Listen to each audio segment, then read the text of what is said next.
लेकिन सच बात तो यह है कि व्यक्ति जैसा कर्म करता है उसको वैसा भोगने को पड़ता है। और यजुर्वेद के 40वें अध्याय में दूसरे श्लोक में कुछ इस प्रकार वेद व्यास जी ने लिखा है, कुर्वन्यवेह कर्माणि। फर्क कुछ भी नहीं है प्यारे, बात वही है। कौन सी बात?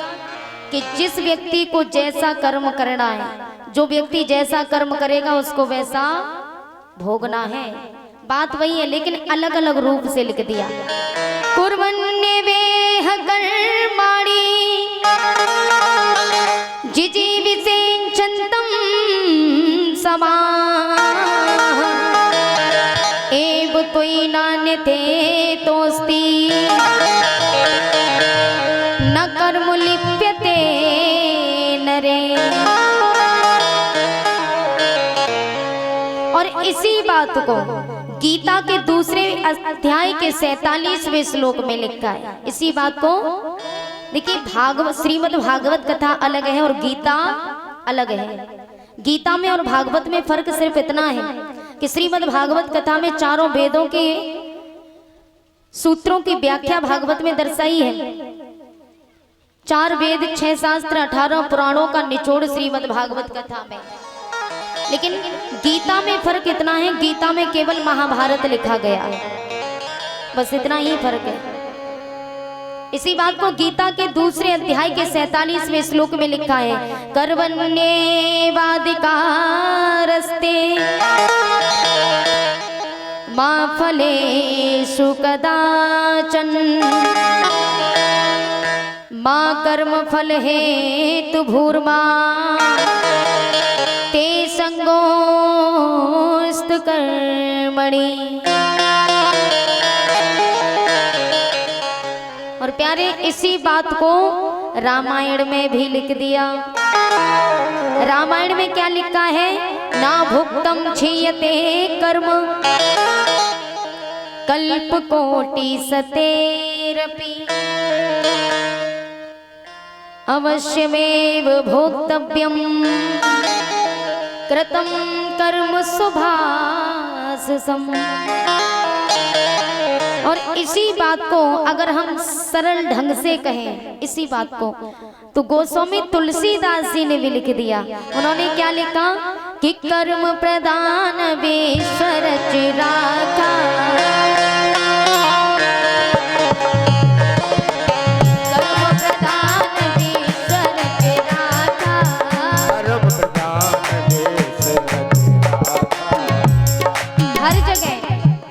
यजुर्वेद में भी लिखा है, गीता में लिखा है, और इसी बात को रामायण में लिखा है, भागवत में हर जगह लिखा है। कर्म प्रदान विश्वर चिरागा, जो जस करे सो तस फल जाता,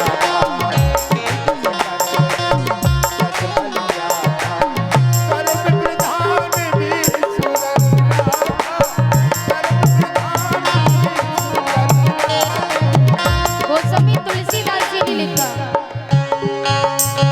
कर्म प्रधान विश्व रचराता, कर्म प्रधान विश्व रचराता, कर्म प्रधान विश्व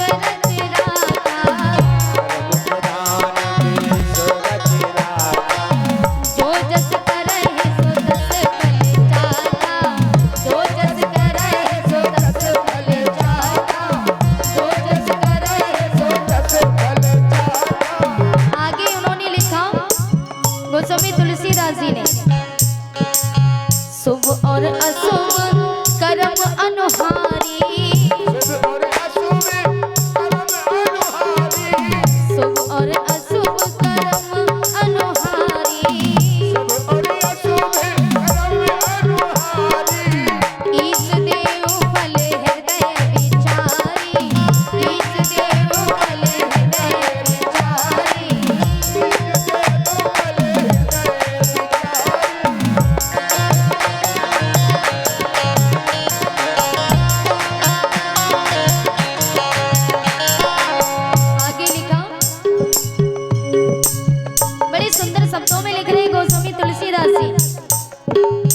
करहे जो कर्म पाप फल सोई, करज करम पाप फल सोई, करहे जो कर्म पाप फल सोई, करज करम पाप फल सोई, निगम नीति ऐसे कहे सब कोई, निगम नीति ऐसे कहे सब कोई, निगम नीति ऐसे कहे सब कोई। गोस्वामी तुलसीदास जी ने बड़े सुंदर शब्दों में लिखा, कर्म प्रदान विश्व रच राखा, जो जस करहे सो तस फल चाखा। माने जो जैसा कर्म करता है उसको वैसा फल भोगने को मिलेगा। शुभ और अशुभ कर्म हनुहारी, ये शुभ होता है अशुभ होता है हमारे साथ, ये कर्मों के हिसाब से कि शुभ और अशुभ कर्म अनुहारी, ईशु देहु फल हृदय विचारी, करहे जो कर्म पाप फल सोई, निगम नीति असे कहे सब कोई। इसलिए जगह जगह पर विद्वानों ने हमें समझाने की चेष्टा की है, समझाना चाहा, लेकिन हम लोग नहीं समझते। मनुष्य कर्म करने के लिए स्वतंत्र है और भोगने के लिए परतंत्र, चाहे वो अच्छे कर्म हो या बुरे, भोग तो भोगना ही पड़ेगा प्यारे। ये कर्म कभी पीछा नहीं छोड़ते। कबीर दास जी ने भी लिख दिया अपनी भाषा में, करता था सो क्यों किया, अब कर क्यों पछता, बोया पेड़ बबूल का तो आम कहाँ से खा। हर जगह विद्वानों ने हमें दर्शाने की कोशिश की है, जो व्यक्ति जैसा कर्म करता है उसको वैसा भोगना पड़ेगा प्यारे। फिर चाहे कितने भी यंत्र क्यों ना कर लो, कितना भी कुछ क्यों ना कर लो, भोग तो हमें भोगने ही है प्यारे। भगवान नाना प्रकार से समझा रहे हैं बड़ी भाव के साथ, लेकिन संत जी का रूप धारण करके आत्मदेव जी को समझा रहे हैं। आत्मदेव जी उनकी समझ में एक बात नहीं आई, बस अपनी एक रटन लगाए, हम तो मरना ही चाहते हैं, हमें मरना है। और ये बात जिस समय कही तो प्यारे हर जगह लिखा है, पुनरप जननम पुनरप मरणम पुनरप जननी जठरे शयनम, भज गोविंदम गोविंदम भज मूढ़मते। ये पुनर्व जन्म मरण तो होता रहता है। किसी के जीवन में दुख आते ना, भगवान का भजन भी करते, भगवान की पूजा भी करते, फिर भी माताएं कहती हैं कि प्रभु हम जितनी पूजा आपकी कर रहे हैं, जितनी हम आपकी पूजा कर रहे हैं, उतनी आप हमारे जीवन में कष्ट दे रहे हो, हमें दुख दे रहे हो। तो ये कभी सोचा है ऐसा क्यों होता है? ये आपके कर्मों के अनुसार, पिछले जन्म में आपने कोई बुरे कर्म किए होंगे, पाप किया होगा, जो इस जन्म में आकर के आपको भोगना पड़ रहा है। लेकिन भगवान का भजन करते रहो, ये पाप कब तक हावी रहेंगे? अरे पुण्य एक दिन पाप के ऊपर हावी हो जाएगा, आपकी जीत होगी अगर आप भगवान का भजन करते रहोगे तो। इसलिए भगवान का भजन करते रहो, धीरे धीरे दुख की घड़ी भी टल जाएगी। अच्छा, सुख किसी का हुआ है आज तक? किसी का नहीं हुआ, तो दुख कैसे किसी का हो जाएगा? ये सुख दुख है, सुबह के आगे शाम, शाम के आगे सुबह, ये लगा रहता। तो सुख के आगे दुख, दुख के पीछे दुख, सुख दुख की जोड़ी है। जो जैसा कर्म करता है उसको भोगना ही पड़ता है। कि इस जन्म में नहीं मिलता तो उस जन्म में मिलता है, अपनी अपनी करनी का फल सबको मिलता है, फल सबको मिलता है। जो जैसा कर्म करेगा उसको वैसा भोगना पड़ेगा। एक बार एक व्यक्ति ने एक वृक्ष को देखा, पेड़ को देखा, उस पर बड़े पके पके फल लगे हुए हैं। उसने देखा, दौड़ा दौड़ा गया, फल को उठा के खाने लगा। जिसने देखा वो गया नहीं। ध्यान से सुनना मैया सभी, कि जिसने देखा वो गया नहीं, और जो गया उसने भी उठाया नहीं, और जिसने उठाया, सुनना ध्यान से, फिर पूछेंगे आपसे ही, ठीक है? कि जिसने देखा वो गया नहीं, और जो गया उसने उठाया नहीं, जिसने उठाया उसने खाया नहीं, और जिसने खाया उसने रखा नहीं, जिसने रखा वो पिटा नहीं, और जो पिटा वो रोया नहीं। तो रोया कौन? कौन रोया? बताओ। पीछे। बहुत सुंदर। हमारे बाबा जी के लिए जोरदार तालियां बजाओ। अरे ताली बजाने में कोई शर्म की बात है? जोर से बजाओ। कौन रोया? आंखें। तभी तो कहते हैं ध्यान से सुनो मैया। अच्छा, मैयाओं की एक बात बताऊं, किसी की बुराई हो रही होंगी ना तो ये बड़े ध्यान से सुनेंगे। एक बात नहीं भूलती, एक भी बात नहीं भूलेंगे, सारी बात अंदर चली जाएगी, धारण कर लेंगी। और अगर कोई ज्ञान की बातें हो रही हो तो इनसे पूछो तो हंस के दिखा देंगे, पता ही नहीं। अच्छा एक बात और पूछती हूँ आप सभी से, ठीक है? ध्यान से सुनना। अगर नहीं जवाब दे पाया तो हम तो सुनेंगे, हमारा समझेंगे कथा सुनाना हमारा बेकार गया, हम तो फालतू का मुंह चला रहे हैं। ध्यान से सुनो, फिर बताना आपको है, ठीक है? एक सुनार था। सुनार के पास, सुनार ने 2 सोने की मूर्ति बनाई। सोने की मूर्ति 2 बनाई, किसकी? दुर्वासा ऋषि की। दोनों 40 किलो की हैं, दोनों का वजन 40 किलो है, और दोनों मूर्ति सोने की हैं। उसने दोनों मूर्ति को बीच चौराहे पर खड़ा कर दिया। चौराहे पर खड़ा किया, आवाज लगाई, लोगों की भीड़ इकट्ठी हुई। लोगों से कहा, रे भैया देखो, ये दोनों मूर्तियां सोने की हैं, दोनों का वजन 40 किलो है। फर्क इतना है कि इसमें एक मूर्ति 1 लाख की है और एक मूर्ति 5000 की है। बताओ कौन सी मूर्ति 1 लाख की, कौन सी 5000 की? किसी ने जवाब नहीं दे पाया। तो एक संत जी आए। संत जी ने क्या किया? बोले हम बताएंगे। संत जी ने एक सुतली ली, सुतली पानी में भिगोई, और पानी में भिगो करके उन्होंने एक मूर्ति के इस कान में डाली, और वो इधर से निकल गई। और वही सुतली मूर्ति के दूसरे कान में डाली तो वो अंदर चली गई। तो बताओ कौन सी मूर्ति 1 लाख की और कौन सी 5000 की? पहले इनसे पूछने दो, इनका जवाब सुनने दो। बताओ मैया, जो अंदर चली गई वो कितने की है, और जो बाहर निकल गई सुतली वो कितने की? बताओ कौन सी 1 लाख की, कौन सी 5000 की?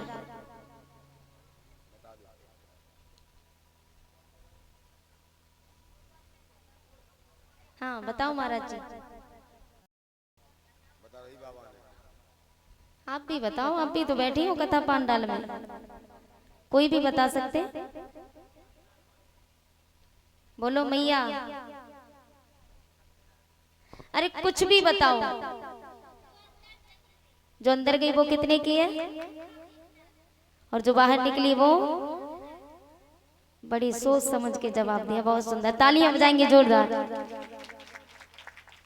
ऐसे ही जवाब दिया करो, अच्छा लगे, हमें भी तो मालूम पड़े। हाँ भक्त बैठे हैं जो कथा को ध्यान पूर्वक सुन रहे हैं। बताएं क्यों? जो अंदर चली गई वो 1 लाख की क्यों थी, और जो बाहर निकल गई वो 5000 की क्यों? क्योंकि जो अनमोल बात होती है ना, जो लाखों की करोड़ों की बात होती है, जो हमारे जीवन में लाभदायक है, उस बात को अगर हमने इधर से सुना, इधर से निकाल दिया, तो उसका कोई मोल रहा? फिर कोई मोल नहीं। और जो हमने सुनकर के अंदर धारण कर लिया, वो तो लाखों करोड़ों की बात है कि नहीं? तो बात को ध्यान से सुना करो, कथा पर अमल करो। मैंने कहानी सुनाई थी कि जो पिता वो रोया नहीं, तो रोया कौन? आंखें। जानते हो क्यों? क्योंकि वो फल आंखों ने ही तो देखा था। जिसने देखा वो गया नहीं, आंखें चल के तो नहीं गई, आंखों ने तो केवल देखा था। चल के कौन गया? पैर, पांव चल करके गए। और जो गया उसने उठाया नहीं, तो पैरों ने फल उठाया क्या? हाथों ने। जिसने उठाया उसने भी खाया नहीं, खाया किसने? मुख ने। और जिसने खाया उसने रखा नहीं, तो रखा किसने? पेट ने। जिसने रखा वो पिटा नहीं, तो पिटा कौन? पीठ। और जो पिटा वो रोया नहीं, तो रोया कौन? आंखें, क्योंकि आंखों ने ही तो फल देखा था। कर्म इन्हीं आंखों ने किया। ना ये आंखें होती, ना पांव चल के जाते, ना हाथ उठाते, ना मुंह खाता, ना पेट रखता, ना पीठ पिटती, ना आंखें रोती, क्योंकि कर्म इन आंखों ने किया। इसलिए प्यारे, जो जैसा कर्म करता है उसको तो भोगना ही भोगना है। भगवान नाना प्रकार से समझा रहे हैं। आत्मदेव जी नहीं माने। भगवान ने कहा अच्छा ठीक है, नहीं मानते, काम करो। भगवान ने फल दिया, इस फल को ले जाके अपनी पत्नी को खिला देना, बहुत सुंदर संतान होगी। पत्नी को फल दिया, फल दे के चले गए। लेकिन पत्नी को चिंता होने लगी। छोटी बहन आई, बहन ने कहा क्या बात है? बोले हमारे पति ने फल दिया, अगर हमने ये फल पान कर लिया तो हमारा गर्भ धारण हो जाएगा, और हम अपना गर्भ धारण करना नहीं चाहते। छोटी बहन ने कहा एक काम करो। बोले हमारे घर में संतान बहुत है लेकिन धन नहीं है, और तुम्हारे घर में धन है लेकिन संतान नहीं, तो एक काम करो, हमारा भी गर्भ धारण है, मेरे जो संतान होगी वो संतान हम तुम्हें सौंप देंगे, लेकिन इसके बदले हमें धन चाहिए। सौदा मंजूर है, मंजूर है। होते होते 9 मास हो गए, और जो फल दिया था भगवान ने, वो तो धुंधली ने गाय माता के पात्र में डाल दिया। पात्र कहते जो नाद होती है ना, उसको पात्र बोलते। गाय माता के पात्र में डाल दिया। गाय माता ने फल को पान किया, गाय माता का भी गर्भ धारण हो जाता है। धीरे धीरे 9 मास परिपूर्ण होने के लिए आए। 9 महीने व्यतीत होने के बाद मैया के गर्भ से पुत्र का जन्म हुआ। उस पुत्र का नामकरण संस्कार किया, तो उस पुत्र का नाम, जैसा नाम मैया का था वैसा नाम अपने पुत्र का रख दिया। मैया का नाम है धुंधली, पुत्र का नाम रख दिया धुंधकारी। यथा नाम तथो गुणम। उसी के ठीक 8वें दिन बाद गाय माता के गर्भ से पुत्र का जन्म होता है। गाय माता के गर्भ से बछड़े का जन्म नहीं हुआ, पुत्र का जन्म हुआ, जो भगवान ने फल दिया।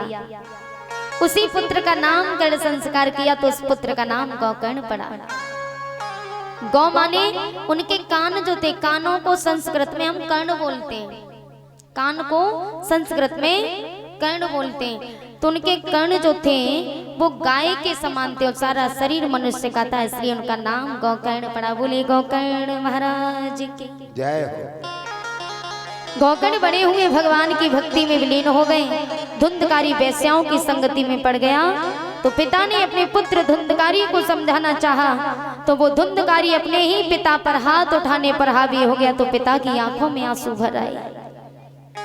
वो पिता अपने पुत्र गौकर्ण के पास में पहुंचे हुए गौकर्ण से कहा, पुत्र तुम ही बताओ मैं क्या करूं? घर गृहस्थी को संभालूं तो घर में ऐसा कोई व्यक्ति नहीं जो मेरी बात को माने। वन में जाकर के भजन करूं तो मेरे मन में वैराग्य नहीं, बताओ मैं क्या करूं? तो गौकर्ण ने बड़ा सुंदर जवाब दिया, पिताजी देहि माम सुरधिरे अभिमतिं तेजु त्वं जहाय सुता दिसु सुदा ममतं व्युं च अस्यानिशं जगदिदं क्षणभङ्गुनिष्ठं वैरागिरागरसिको भवभक्तिनिष्ठ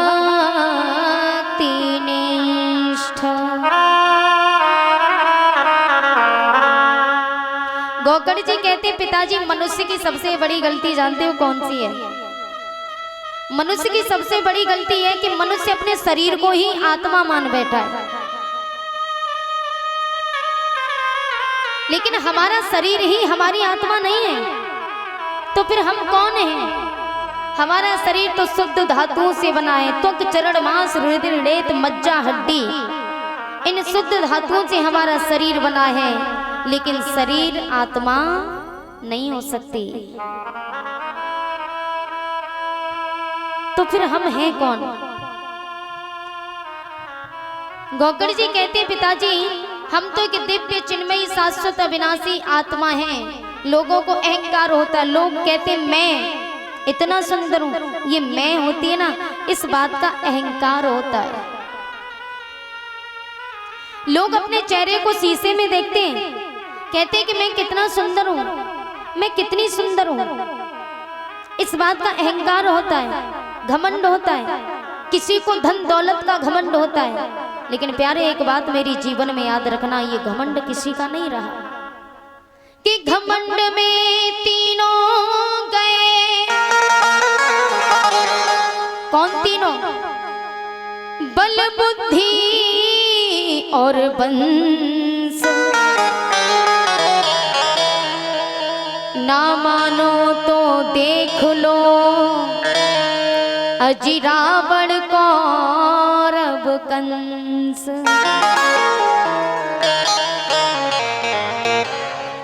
घमंड में तीनों गए, बल बुद्धि और वंश। ना मानो तो देख लो रावण कौरव कंस। रावण को किस बात का अहंकार था? अपनी बुद्धि का, मेरे जितना ज्ञानवान कोई नहीं। तो रावण का घमंड भी मिट्टी में मिल गया। कौरवों को घमंड था अपने बल का, के हम इतनी सेना है हमारी, इस बात का कौरवों को घमंड था। लेकिन कौरवों का भरा वंश वीरान हो गया। कंस को घमंड था अपने, कंस को अपने बल का घमंड था, और कौरवों को घमंड था अपने वंश का, कि हम इतने भाई हैं। धृतराष्ट्र के कितने पुत्र थे? 100, और पांडु महाराज के 5। धृतराष्ट्र और पांडु महाराज दोनों सगे भाई थे। लेकिन धृतराष्ट्र के 100 पुत्र थे, उनमें से एक पुत्र का नाम दुर्योधन था, और पांडु महाराज के 5 ही पुत्र थे। तो कौरवों को घमंड था कि हम इतने भाई हैं, अपने वंश का घमंड था। लेकिन भरा वंश वीरान हो गया। इसलिए कहते हैं प्यारे कि झुकता वही है जिसमें जान होती है, कि झुकता वही है जिसमें जान होती है, वरना अकड़ना तो मुर्दे की पहचान होती है।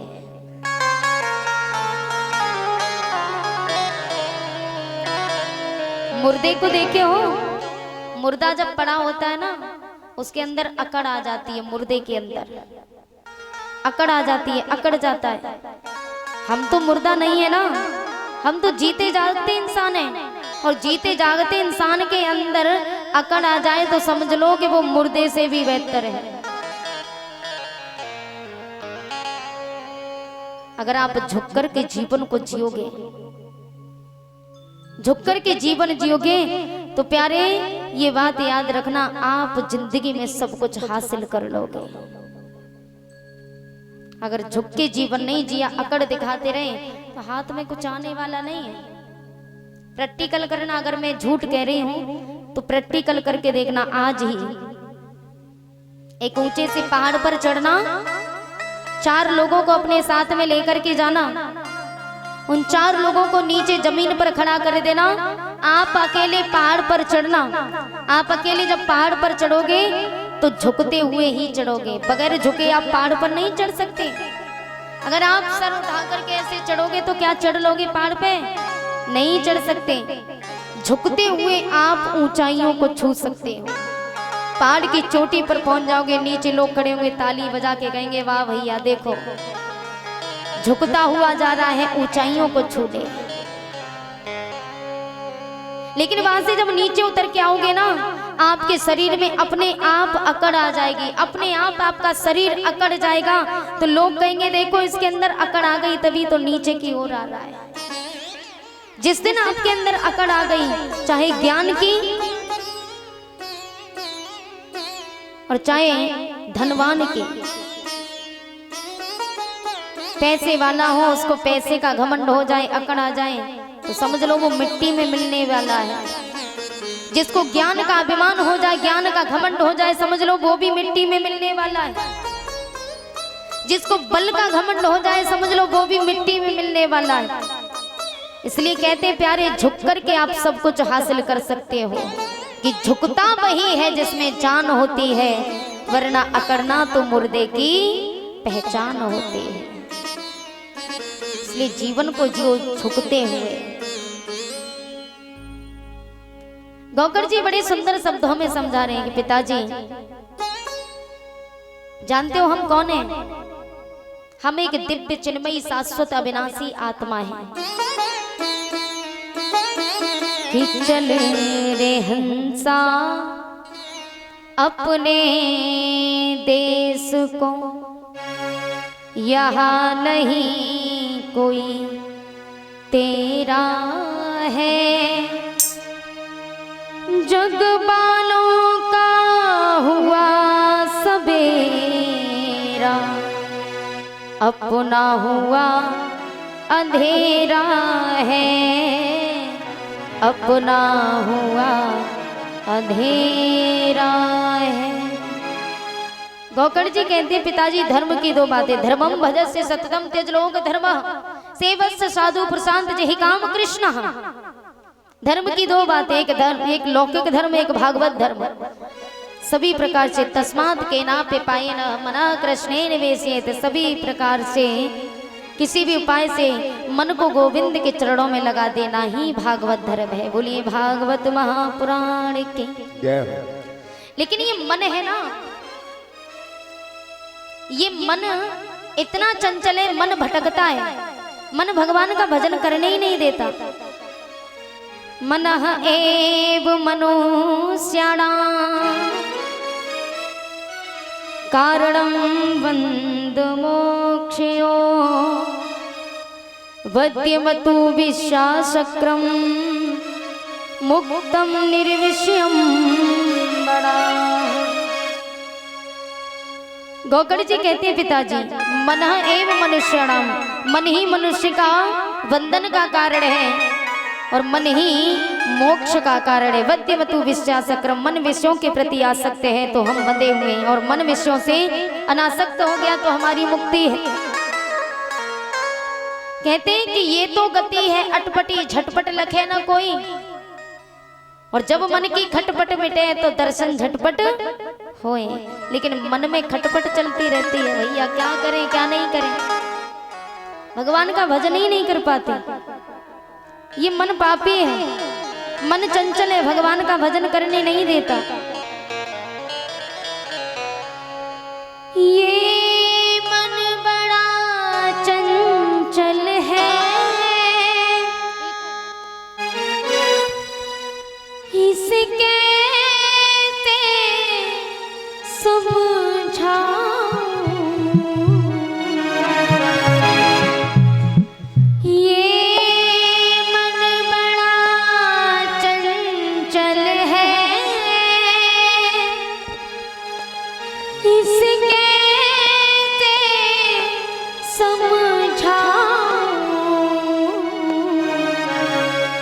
जितना इसे समझाऊं, जितना इसे समझाऊं, उतना ही बदल जाए राधे तेरे चरणों की, श्यामा तेरे चरणों की। गर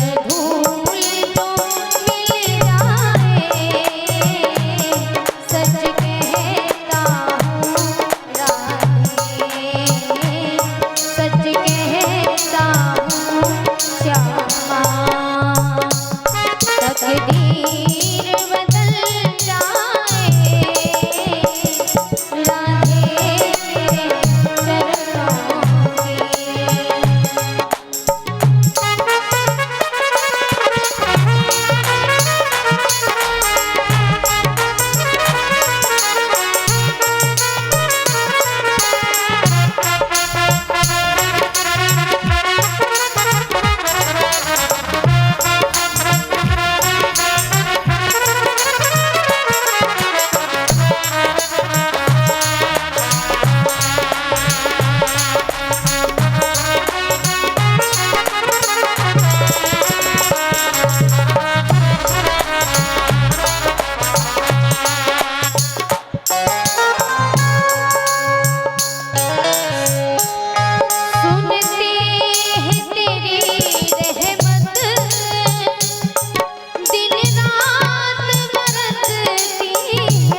गिर जाए।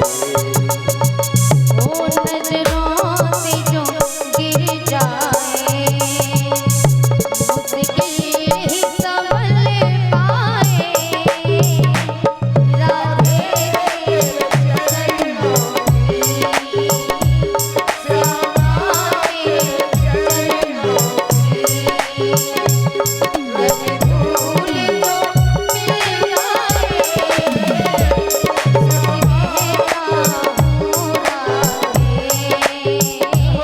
सच कहता हूँ राधे तकदीर बदल जाए।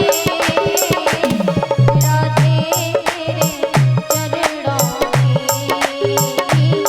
श्यामा तेरे चरणों की।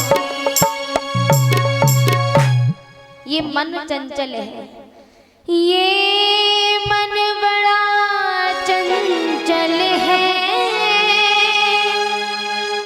इसके ते समझाऊं। ये मन बड़ा चंचल है, इसके ते समझाऊं। जितना इसे समझाऊं, जितना इसे समझाऊं,